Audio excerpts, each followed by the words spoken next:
নমস্কাৰ অপৰাধমা ষ্টুডিঅ'ত পৰস্মিতা গোস্বামী বাইলৰফালৰ বন্ধুৱে কাল হল মহানগৰীৰ এজন যুৱকৰ বাবে অতি বিশ্বাসী বন্ধুক ভৰসা কৰি বন্ধুৰ হাততে প্ৰাণ গল বিশ্বজিৎ হাজৰিকা নামৰ এজন যুৱকৰ অক্টোবৰতে সংঘটিত হোৱা পুৰণি গোচৰৰ ফাইল খুল খালে ফেব্ৰুৱাৰীত অপহৰণ ধন দাবী হত্যাকাণ্ড সহজে ধন ঘটিবলৈ একেখন স্কুলতে পঢ়া বন্ধু অজয় কলিতাই অপহৰণ কৰি হত্যা কৰিছিল বিশ্বজিৎ হাজৰিকা অপহৰণৰ 4 মাহ পাছত বিশ্বজিৎক হত্যা কৰা বুলি আৰক্ষীয়ে নিশ্চিত কৰাৰ পাছতেই কান্দোনৰ ৰুল উঠিছে গুৱাহাটীৰ ৰুক্মিণী গাঁৱৰ ঘৰখনত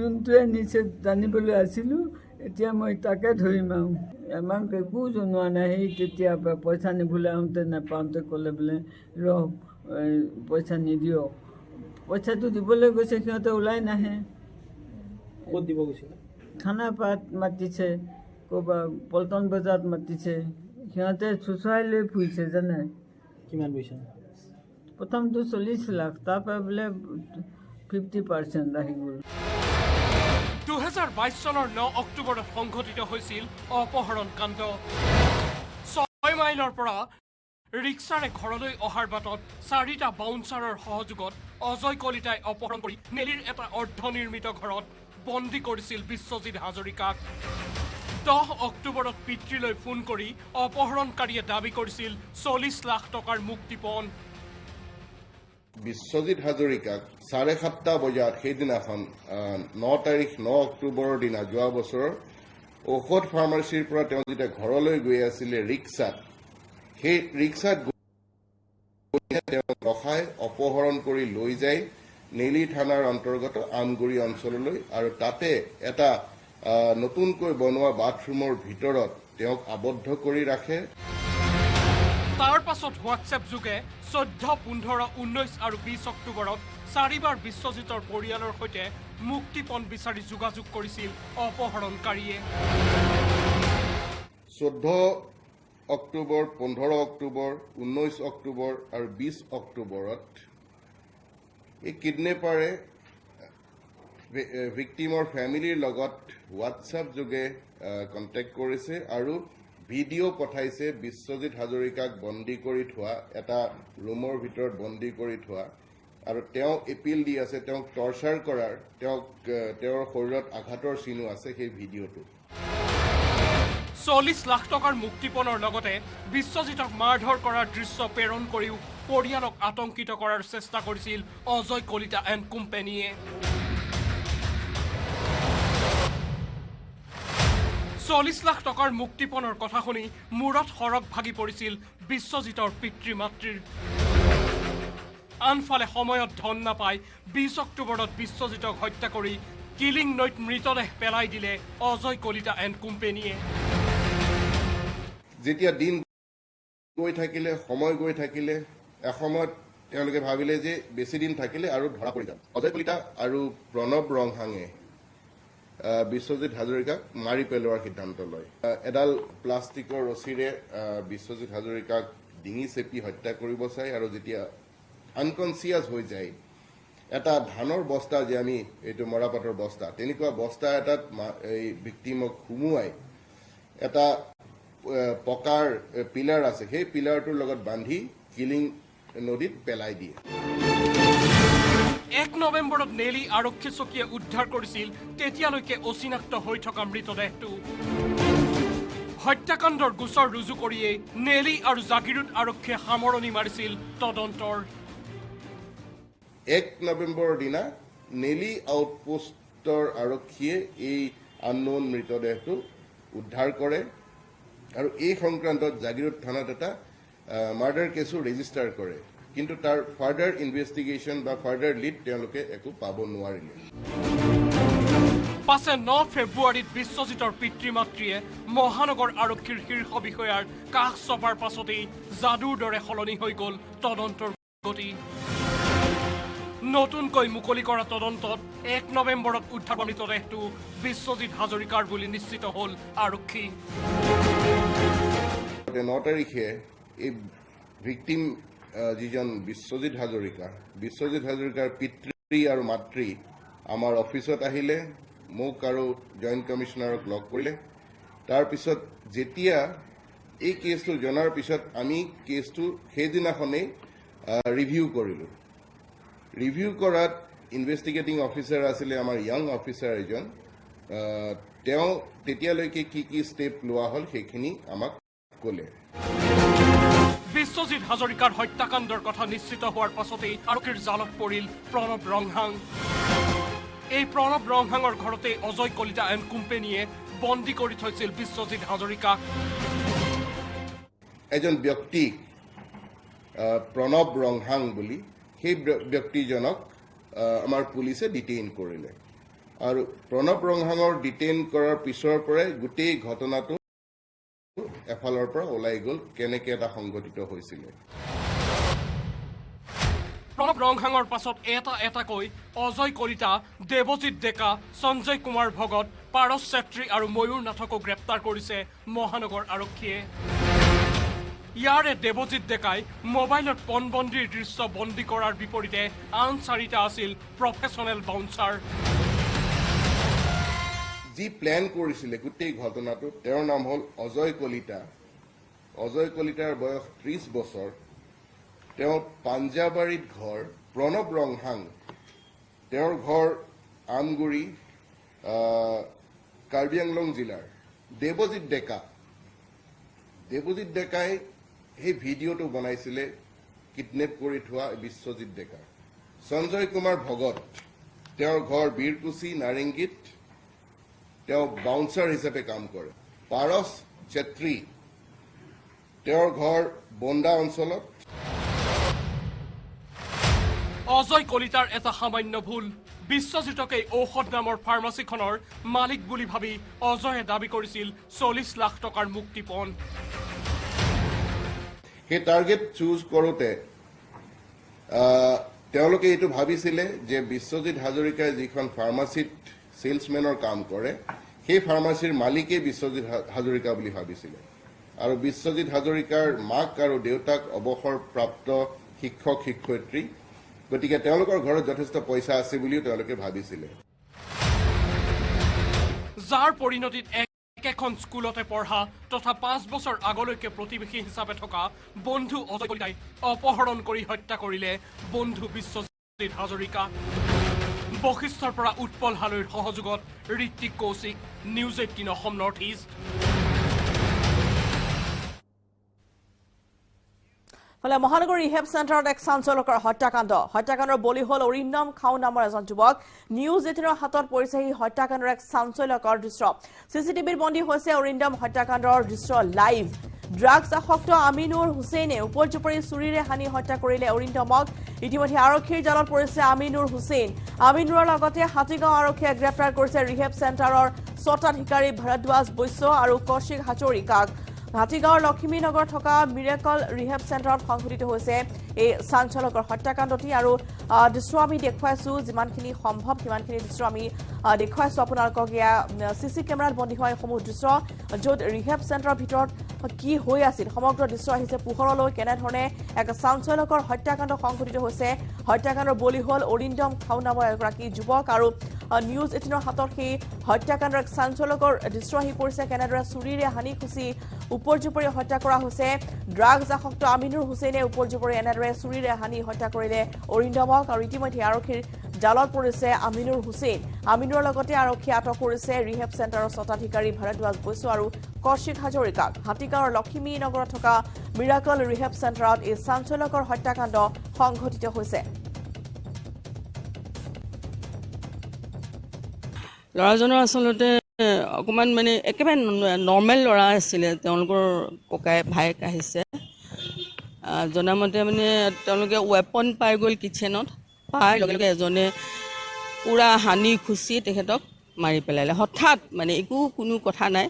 কিন্তু ৰিহেব চেণ্টাৰবিলাকক আমি এইবিলাক কৰিবলৈ তেওঁলোকক কেতিয়াও দিয়া নাই, কোনোদিনেই কোৱা নাই। আমি তেওঁলোকক সদায় কৈ আছোঁ যে আপোনালোকে সদায় পেচেণ্টবিলাকক সদায় সহযোগ কৰিব, যাতে তেওঁলোকে কোনো কিটচেনত আহিব নোৱাৰে বা কোনো ৱেপন পাব নোৱাৰে। বা এই দীঘল চুৰিৰে মাৰিলে। চুৰিৰে খুচি খুচি মাৰি পেলালে। তেওঁলোকক আমি যেতিয়া আগতে কওঁ যে তাক কিবা এটা বস্তু এটা দিওঁ, তেওঁলোকে এইটো ছেফটি মেজাৰ্ছ এখন আপোনালোকে দিব নালাগে, ইভেন মোবাইল ফোনে হওক বা ফণী এখন হওক দিব নিদিয়ে। কিন্তু সেই ৰিয়েপ চেঞ্চাৰটো কেনেকৈ এখন চুৰি আহিবলৈ পালে, কিটচেনৰ পৰা উলিয়াইছে। কিটচেনটো যদি প্ৰটেক্টেড নহয় তেতিয়াহ'লে তেওঁক কিটচেনৰ ভিতৰত পেচেণ্টক সোমাবলৈ দিব দৰকাৰ নাছিল নহয়। আজি চুৰিখনৰ কাৰণে ল'ৰাটো মৰিল না। আজিতো এটা চিকিউৰিটি ডেফিনেটলি হৈছে। চিকিউৰিটি তেওঁলোকৰ কোনো চিকিউৰিটি গাৰ্ড যেতিয়া আমাক যেতিয়া কৈছে যে আমাৰ চিকিউৰিটি থাকে আমি চাব, আৰু এটা পেচেণ্ট, এটা ড্ৰাগ এডিক্ট পেচেণ্ট আৰু এটা যদি আপোনাক যদি কিবা প্ৰব্লেম চাইকেটিক পেচেণ্ট তাক যদি বেলেগে যদি ৰখা হয়, তেতিয়াহ'লে সেই দুটা বস্তু ছেগ্ৰিগেট কৰি ৰাখিব লাগে। এটা জেগাতে এটা হেৰিতে ৰাখিছে বুলি সেইটো আমিতো অৱগত নাছিলোঁ। ব্যস্ত মহানগৰীৰ চিলনী চোৰৰ হাত চাফাই। মাতৃৰ সৈতে ডাক্তৰৰ তালৈ আহি থকা যুৱতীৰ পৰা চিলনী চোৰে থপিয়াই নিলে ধন সোণৰ বেগ। এজাহাৰ দিয়াৰ পিছত আৰক্ষীয়ে চোৰ ধৰিব নোৱাৰিলেও উদ্ধাৰ কৰিছে উদং বেগটো। মহানগৰীৰ আৰক্ষী আয়ুক্ত দিগন্ত বৰাই খেদিব নোৱাৰিলে চিলনী চোৰৰ আতংকৰ ভূত। পুনৰ চিলনী চোৰৰ উপদ্ৰৱ মহানগৰীত। এবাৰ স্থান শিলপুখুৰী। আৰক্ষী আয়ুক্ত হিচাপে দায়িত্ব গ্ৰহণৰ সময়তে চিলনী চোৰে প্ৰত্যাহ্বান জনাইছিল দিগন্ত বৰাই। ইয়াৰ পিছতে চোৰ ডকাইতৰ বিৰুদ্ধে কঠোৰ অভিযান চলাইছিল মহানগৰ আৰক্ষী। দুদিনমান তাপ মাৰি থকাৰ পিছত আকৌ ওলাই আহিছে চিলনী চোৰৰ গেং। সোমবাৰে শিলপুখুৰীৰ ৰেল লাইনৰ সমীপৰ মিঞ্জুৱাৰা খাতুন নামৰ মহিলাগৰাকীৰ পৰা 2 চিলনী চোৰে থপিয়াই নিলে হাতৰ বেগ। সহায় বিচাৰি অসহায় হৈ ৰল ভুক্তভোগী মহিলা। ৰিক্সাৰে আহি থাকোঁতে মোৰ লগত এতিয়া এখন বাইকত 2জন ব্যক্তি আহি মোৰ বেগটো চুৰ কৰি লৈ যায়, কাঢ়ি লৈ যায়। তাৰমানে ৰিক্সাতে আছিলোঁ, ৰিক্সাৰ পিছফালৰ পৰা আহি টানি লৈ যায় এই কৰ্ণাচল যিটো পথ তাতে। বেগত আছিল 3টা মোবাইল ফোন, সোণৰ গহনা, নগদ 2650 টকা আৰু বেংকৰ এটিএমকে ধৰি বহু গুৰুত্বপূৰ্ণ নথি। চানমাৰী আৰক্ষীক অভিযোগ দিয়াৰ পিছত আৰক্ষীয়ে বিচাৰি উলিয়ালে মহিলাৰ বেগ, কিন্তু ভিতৰত নাছিল বেগটোৰ কোনো সম্পদ। গোটেইখিনি নিছিল যদিও সেইখিনি পালোঁ, কাৰ্ডবিলাক পালোঁ যেনিবা, কিন্তু মোবাইল কেইটা আৰু এইকেইটা নাপালোঁ, যি মেমৰি কাৰ্ড আৰু সোণৰ নাকফলি, টকা এইবোৰ পোৱা নাই। কলা ৰঙৰ পালচাৰত এতিয়া মহানগৰীত ঘূৰিছে চিলনী চোৰ, যি হৈ পৰিছে আৰক্ষীৰ বাবেও প্ৰত্যাহ্বান। Ritwik Kaushik report, news 18 Assam north east. খবৰ নিজাম অপৰাধমালৈ ছুটি বাণিজ্যিক বিৰতি। ষ্ট্ৰং নহয়, মাইথান ষ্ট্ৰং, মাইথান ষ্টীল, নিৰ্মাণৰ মানদণ্ড।